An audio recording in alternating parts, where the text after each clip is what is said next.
السلام علیکم ABN news کے ساتھ میں ہوں علی زین۔ ہیڈ لائنز آپ جان چکے، یہاں آپ کو بتائیں اسلام آباد میں تحریک انصاف کے رہنماؤں کے وارنٹ کے معاملے پر پولیس ٹیم کی KP ہاؤس پہنچی۔ ذرائع کے مطابق خیبر پختونخوا ہاؤس کی سیکیورٹی نے وارنٹ وصول کیے اور سہیل آفریدی اور جنید اکبر کے حوالے سے معلومات حاصل کرنے کے بعد پولیس واپس روانہ ہو گئی۔ وارنٹ انسدادی دہشت گردی عدالت نے 26 نومبر سے متعلق مقدمے کے سلسلے میں جاری کیے تھے، جس کا مقصد PTI رہنماؤں کے قانونی تقاضے پورے کرنا تھا۔ ذرائع کے مطابق اس موقع پر KP ہاؤس میں کوئی PTI رہنما موجود نہیں تھا۔ پولیس نے وارنٹ کی تعمیل کے بعد روانگی کی اور انتظامیہ نے تمام امور معمول کے مطابق مکمل کیے۔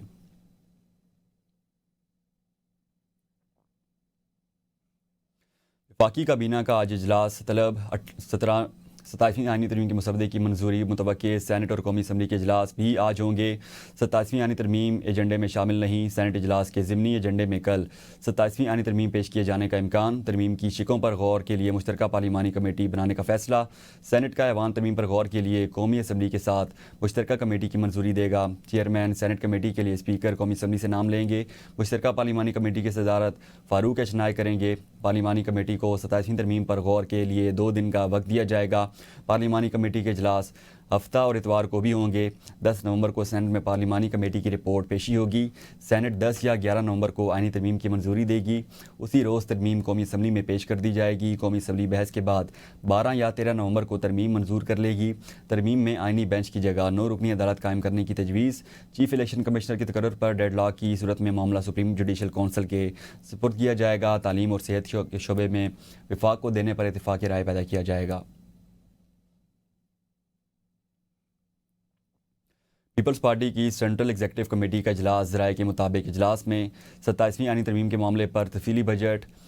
پارٹی کے کئی سینئر اراکین ترمیم کے بیشتر نکات سے مطمئن نہیں۔ ذرائع کے مطابق اجلاس میں NFC ایوارڈ اور آئین کے آرٹیکل 160 شق 3A پر کسی قسم کے سمجھوتے سے گریز کرنے کی تجویز دی گئی ہے۔ پارٹی کے آئینی ماہرین نے واضح کیا کہ مالی خود مختاری صوبائی حقوق کا بنیادی جزو ہے اور اس پر کوئی سمجھوتہ نہیں کیا جا سکتا۔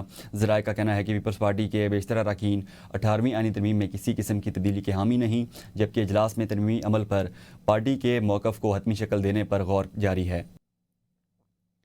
27ویں آئینی ترمیم کی منظوری کا مشن۔ وزیراعظم کے اتحادیوں سے صلاح مشورے۔ خالد مقبول صدیقی کی سربراہی میں MQM پاکستان کے وفد کی وزیراعظم سے ملاقات۔ MQM نے 27ویں ترمیم میں بلدیاتی حکومتوں کے لیے اختیارات مانگ لیے۔ وزیراعظم نے مطالبہ مان لیا۔ علیم خان کی قیادت میں استحکام پاکستان پارٹی کا وفد اور چودھری صالح کی سربراہی میں کاف لیگ کا وفد بھی وزیراعظم سے ملا۔ وزیراعظم شہباز شریف سے بلوچستان عوامی پارٹی کے وفد کی ملاقات۔ BAP وفد میں وفاقی وزیر خالد مگزی اور سینیٹر منظور کاکڑ شامل تھے۔ وزیراعظم نے BAP وفد کو 27ویں آئینی ترمیم پر اعتماد میں لیا۔ BAP کا بلوچستان کی صوبائی اور قومی اسمبلی نشستوں کو بڑھانے کا مطالبہ۔ وزیر قانون اعظم نذیر تارڑ کی اتحادیوں کو 27ویں ترمیم پر بریفنگ۔ شرکا کو 27ویں آئینی ترمیم کے خد و خال اور مقاصد سے آگاہ کیا۔ وزیراعظم شہباز شریف کی زیر صدارت وفاقی کابینہ کا اجلاس طلب۔ 27ویں آئینی ترمیم کے مسودے کی منظوری متوقع ہے۔ چیئرمین PTI بیرسٹر گوہر کہتے ہیں موجودہ پارلیمان کے پاس آئین میں تبدیلی کا استحقاق نہیں، 2/3 اکثریت تک آئین میں ترمیم نہیں کی جا سکتی۔ NFC ایوارڈ میں آج تک کوئی تبدیلی نہیں کی گئی۔ اس ترمیم سے وفاق اور صوبے سب متاثر ہوں گے۔ بانی PTI نے نومبر میں احتجاج کی کوئی کال نہیں دی۔ ہم کوئی گوریلا فورس نہیں، نہ کسی بیرونی طاقت کا انتظار ہے جو خان صاحب کو رہا کرا دے۔ ہم پہلے کی طرح تحریک چلا رہے ہیں۔ بیرسٹر گوہر کی شاہ محمود قریشی سے ملاقات نہ ہو سکی۔ جنید اکبر کہتے ہیں ہم مولانا کے پاس محمود خان اچکزئی کے سپورٹ کے لیے گئے تھے۔ 27ویں آئینی ترمیم کے لیے نہ صرف مولانا فضل الرحمان بلکہ باقی جماعتوں کے پاس بھی جائیں گے۔ وفاقی وزیر اطلاعات عطا تارڑ نے ABN نیوز کے پروگرام سوال سے آگے میں گفتگو کرتے ہوئے کہا ہے کہ آج وزیراعظم نے اتحادی جماعتوں کے ساتھ تفصیلی ملاقات کی، جس میں تمام نکات کو باریک بینی سے ڈسکس کیا گیا۔ تمام معاملات طے شدہ فریم ورک کے مطابق تھے، اس لیے بلا وجہ افواہیں اور قیاس آرائیاں درست نہیں۔ بلاول بھٹو کے ٹویٹ میں زیر بحث نکات شامل تھے اور کمیٹی کے بعد ترمیمی عمل کی بہترین ممکنہ شکل سامنے آئے گی۔ 27ویں آئینی ترمیم پر قیاس آرائیاں بے بنیاد ہیں۔ 18ویں ترمیم کا کوئی رول بیک نہیں ہو رہا۔ ترامیم کا مقصد بہتر گورننس اور ادارہ جہتی بہتری ہے، نہ کہ کوئی سیاسی بارگیننگ۔ اتحادی جماعتوں کو مکمل اعتماد میں رکھا گیا ہے اور پارلیمان میں آئینی اصلاحات پر صحت مند بحث جاری رہے گی۔ وزیراعظم کے معاون خصوصی رانا ثناء اللہ کہتے ہیں وفاقی کابینہ کی منظوری کے بعد مسودہ سینٹ میں پیش ہوگا۔ PTI تجویز اور ترمیم دے سکتی ہے۔ 27ویں ترمیم کا مسودہ اسٹینڈنگ کمیٹیز میں بھی جائے گا۔ کمیٹیز میں مسودے پر 2 دن تک بحث ہوگی۔ سینٹ سے مسودہ 10 نومبر کو منظور ہوا تو قومی اسمبلی میں منظوری کے لیے 3 دن تک چاہیے ہوگا۔ مشاورت کے بغیر کوئی عمل نہیں ہوگا۔ وزیر مملکت برائے قانون و انصاف عقیل ملک کا کہنا ہے 26ویں آئینی ترمیم کے بعد ہی نون لیگ نے 27ویں آئینی ترمیم کا کام شروع کر دیا تھا۔ قومی اسمبلی میں مولانا فضل الرحمان کی سپورٹ کے بغیر بھی نمبرز پورے ہیں۔ پیپلز پارٹی سے ترمیم پر سپورٹ مانگی ہے، جواب میں پیپلز پارٹی کو آزاد کشمیر میں حکومت کی تشکیل میں مدد دیں گے۔ ایم کیو ایم کے وفد نے جمعیت علماء اسلام فے کے سربراہ مولانا فضل الرحمان سے ان کی رہائش گاہ پر ملاقات کی۔ ملاقات میں گورنر سندھ کامران ٹیسوری، فاروق ستار اور خالد مقبول صدیقی نے شرکت کی۔ جے یو آئی کی جانب سے سینیٹر مولانا عطاء الرحمان، سینیٹر مولانا عطاء الحق، مولانا اسجد محمود، اسلم غوری اور مولانا صلاح الدین ایوبی شریک ہوئے۔ اس موقع پر کامران مرتضیٰ، مولانا امجد خان اور خواجہ اظہار الحسن بھی موجود تھے۔ ذرائع کے مطابق ملاقات میں موجودہ سیاسی صورتحال، اتحادی جماعتوں کے درمیان رابطے اور باہمی تعاون کے امور پر تبادلہ خیال کیا گیا۔ دونوں جماعتوں کے رہنماؤں نے قومی استحکام اور جمہوری عمل کے تسلسل پر اتفاق کیا۔ میرے پاس نواز شریف اور شہباز شریف کی صورت میں ایک قیمتی خزانہ ہے، دونوں سے سیکھنے کا موقع ملتا ہے۔ وزیر اعلیٰ پنجاب مریم نواز نے لندن میں ایون فیلڈ پہنچنے پر میڈیا سے گفتگو کرتے ہوئے کہا کہ شہباز شریف کا ریکارڈ نہیں توڑا بلکہ ان کے کام کو آگے بڑھایا ہے۔ پنجاب کے عوام کی جانب سے جو محبت ملی وہ قابل فخر ہے۔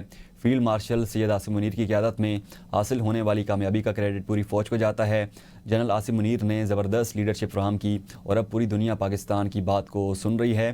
وزیر اعلیٰ نے کہا کہ بھارت کو شکست دینے کے بعد دنیا پاکستان کو ایک نئے رویے سے دیکھ رہی ہے۔ پاکستان کی معیشت مستحکم ہو رہی ہے اور سٹاک مارکیٹ ریکارڈ توڑ رہی ہے۔ پنجاب میں امن و امان بہتر ہوا، خواتین، مائیں اور بہنیں خود کو محفوظ محسوس کر رہی ہیں اور کرائم ریٹ میں نمایاں کمی آئی۔ خواتین ملک کی آبادی کا 51% ہیں، ان کی شمولیت کے بغیر پاکستان ترقی نہیں کر سکتا۔ جھوٹے الزامات لگانے والوں کو اب عدالتوں کا سامنا کرنا ہوگا، ایک دن میں فیصلے ہوں گے۔ برطانوی چیف آف جنرل اسٹاف کی فیلڈ مارشل سید عاصم منیر سے ملاقات، علاقائی سلامتی اور دفاعی تعاون پر تبادلہ خیال کیا گیا۔ دونوں جانب سے خطے میں امن و استحکام کے لیے مشترکہ تعاون جاری رکھنے کے عزم کا اعادہ کیا گیا۔ برطانوی چیف نے دہشت گردی کے خلاف جنگ میں پاک فوج کی کامیابیوں اور قربانیوں کے ساتھ ساتھ خطے میں امن و استحکام کے لیے اس کی کوششوں کو سراہا۔ برطانوی chief of the general staff نے GHQ آمد پر یادگار شہداء پر پھولوں کی چادر چڑھائی اور شہداء کو خراج عقیدت پیش کیا۔ پاک فوج کے چاق و چوبند دستے نے انہیں گارڈ آف آنر بھی پیش کیا۔ وزیراعظم شہباز شریف سے ترک وزیر داخلہ علی یرلاکیہ کی ملاقات۔ وزیراعظم ہاؤس اسلام آباد میں پاک ترکیہ وفود کی ملاقات ہوئی، جس میں پاکستان اور ترکیہ کے دیرینہ برادرانہ تعلقات کے اعادے پر اتفاق کیا گیا۔ وزیراعظم نے ترک وزیر داخلہ اور وفد کو خوش آمدید کہا۔ وزیراعظم نے ترک صدر رجب طیب اردوان کے لیے نیک خواہشات کا پیغام دیا۔ وزیراعظم نے سیکورٹی، انسداد دہشت گردی اور انسداد منشیات میں تعاون بڑھانے پر بھی زور دیا۔ یونان میں البانیہ کی سرحد کے قریب دنیا کا سب سے بڑا مکڑیوں کا جال دریافت ہوا ہے۔ یہ جال 100 مربع میٹر پر پھیلا ہوا ہے۔ دنیا کے سب سے بڑے جال میں 2 مختلف اقسام کی 1 لاکھ سے زائد مکڑیوں کا مسکن ہے۔ محققین نے اس سے پہلے دنیا میں ایسا کوئی جال دریافت نہیں کیا جس میں مختلف اقسام کی مکڑیوں کی اتنی بڑی تعداد رہتی ہو۔ اس حوالے سے تفصیلات جانتے ہیں یونان سے ظفر زائی سے۔ جی ظفر بتائیے گا۔ یونان جو اپنے حیرت انگیز مقامات کی وجہ سے پوری دنیا میں ایک منفرد مقام جو ہے وہ رکھتا ہے۔ یہاں آپ کو جگہ جگہ ایسی چیزیں جو ہیں وہ دیکھنے کو ملیں گی جو آپ کو حیران کر کے رکھ دے گی۔ البانیہ اور یونان کے بارڈر پہ ایک ایسی ہی چیز جو ہے وہ دریافت ہوئی ہے جس نے دنیا کو حیران کر کے رکھ دیا ہے۔ یونان اور البانیہ کے اس بارڈر پر دنیا میں مکڑیوں کا سب سے بڑا جال جو ہے اس کو دریافت جو ہے وہ کیا گیا ہے، اور یہ جو جال ہے یہ تقریباً 100 مربع میٹر پہ پھیلا ہوا ہے اور یہ جال دنیا کا سب سے بڑا مکڑیوں کا جال جو ہے، مکڑیوں کا جو مسکن ہے، یہ اس کو قرار جو ہے وہ دیا گیا ہے۔ اور اس جال میں ایک اندازے کے مطابق مختلف اقسام کی تقریباً 1 لاکھ سے زیادہ مکڑیاں جو ہیں وہ اس جال کے اندر جو ہے وہ ان کی رہائش جو ہے وہ دریافت ہوئی ہے۔ اور ساتھ میں یہ بھی بتاتا چلوں کہ اپنی نوعیت کا پوری دنیا میں یہ ایک منفرد اور قیمتی مکڑیوں کا سب سے بڑا جال جو ہے وہ دریافت ہوا ہے۔ اور اس مکڑیوں کے جال کو وائلڈ لائف کے اراکین جو انہوں نے دریافت کیا جب وہ کسی کام کے سلسلے میں ایک غار کے اندر وہ گئے تو وہاں غار کے اندر یہ جال جو ہے وہ دریافت ہوا ہے، جہاں اپنی نوعیت اور ایک منفرد جو نظارہ ہے وہ دیکھنے کو ملا، جہاں مختلف اقسام کی 1 لاکھ سے زیادہ جو مکڑیاں ہیں وہ وہاں رہائش پذیر ہیں۔ وزیر اعلیٰ پنجاب مریم نواز سے وزیر آباد اور میاں والی کے ارکان اسمبلی اور ٹکٹ ہولڈرز کی ملاقات، عوامی مسائل، ضروریات اور ترقیاتی منصوبوں پر تفصیلی گفتگو ہوئی۔ وزیر اعلیٰ پنجاب مریم نواز برازیل روانہ، کوپ 30 اجلاس میں شریک ہوں گی۔ صوبے کے عوام کی جان و مال کی حفاظت ریاست کی ذمہ داری، انتشار پھیلانے والوں کی اجازت ہرگز نہیں دیں گے۔ وزیر اعلیٰ پنجاب مریم نواز کہتی ہیں پنجاب میں پہلی بار 30 لاکھ افراد کو 10,000 روپے کا پے آرڈر گھر کی دہلیز پر پہنچایا گیا۔ کسان کارڈ، گھر کی دہلیز تک فری میڈیسن پروجیکٹ سمیت دیگر منصوبے ترقی اور خوشحالی کے لیے کاوشوں کا منہ بولتا ثبوت ہیں۔ پنجاب کے کسان کو مایوس نہیں کریں گے، ذمہ داریاں پوری طرح نبھائیں گے۔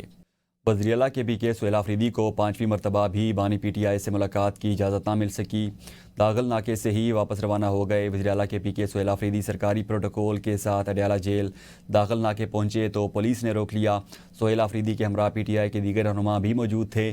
سہیل آفریدی داغل کے مقام پر زیر تعمیر پلازا میں موجود رہے مگر ملاقات کی اجازت نہیں دی گئی۔ داغل کے مقام پر پولیس کی بھاری نفری تعینات کی گئی تھی۔ وزیر اعلیٰ خیبر پختونخوا سہیل آفریدی نے کہا ہے کہ اسلام آباد ہائی کورٹ میں چیف جسٹس سے مل کر کیسز فکس کروانے کے حوالے سے بات کرنے کے لیے آیا تھا۔ ہمارے کیسز فکس نہیں ہو رہے، آئین مجھ پر پرامن احتجاج کی اجازت دیتا ہے۔ عدالتی فیصلے کے باوجود میری بانی پی ٹی آئی سے ملاقات نہیں کرائی گئی۔ عدالتیں بتا سکتی ہیں کہ ان پر کس کا پریشر ہے۔ پاکستان تحریک انصاف امن جرگے کے لیے سرگرم اسد کیسر، جنید اکبر اور عاطف خان پر مشتمل پی ٹی آئی وفد کی امیر مقام آفتاب شیرپاؤ اور اے این پی کے رہنماؤں سے ملاقات۔ تینوں جماعتوں کے رہنماؤں کو امن جرگے اور آل پارٹیز کانفرنس میں شرکت کی دعوت۔ معاون خصوصی اطلاعات شفیع اللہ جان نے کہا چاہتے ہیں دہشت گردی سمیت صوبے مسائل بات چیت کے ذریعے حل ہوں۔ جرگے میں تمام سیاسی جماعتوں، سول سوسائٹی اور وکلا شریک ہوں گے۔ اسپیکر کے پی بابا سلیم صفاتی نے کہا کہ صوبے کے حالات اچھے نہیں، مختلف علاقوں میں سیکورٹی فورسز دہشت گردوں کے ساتھ نبرد آزما ہیں۔ اسمبلی فلور پر تمام سیاسی جماعتوں کی جانب سے تجاویز سامنے آئی ہیں۔ خیبر پختونخوا کے وزیر اعلیٰ سہیل آفریدی اور گورنر خیبر پختونخوا فیصل کریم کنڈی کے درمیان تعلقات بحال ہو گئے۔ ذرائع کے مطابق فیصل کریم کنڈی کا خیبر پختونخوا ہاؤس اسلام آباد میں داخلہ اور رہائش بھی بحال کر دی گئی۔ سابق وزیر اعلیٰ علی امین گنڈاپور نے اقتدار سنبھالنے کے فوراً بعد فیصل کریم کنڈی کا کے پی ہاؤس میں داخلہ اور قیام بند کر دیا تھا۔ ذرائع کے مطابق کے پی ہاؤس انتظامیہ نے بھی فیصل کریم کنڈی کو دینے کی تصدیق کی ہے۔ گورنر خیبر پختونخوا اسلام آباد کے پی ہاؤس پہنچے اور انیکزی میں قیام بھی کیا۔ ذرائع کا کہنا ہے کہ پیپلز پارٹی کی قیادت نے فیصل کریم کنڈی کو نئے وزیر اعلیٰ سہیل آفریدی کے ساتھ تعلقات بہتر رکھنے کی ہدایت کی ہے، جبکہ پی ٹی آئی رہنما جنید اکبر بھی پیپلز پارٹی کے ساتھ تعلقات میں بہتری کے خواہاں ہیں۔ اب تک کے لیے اتنا ہی، دیکھتے رہیے ABN نیوز۔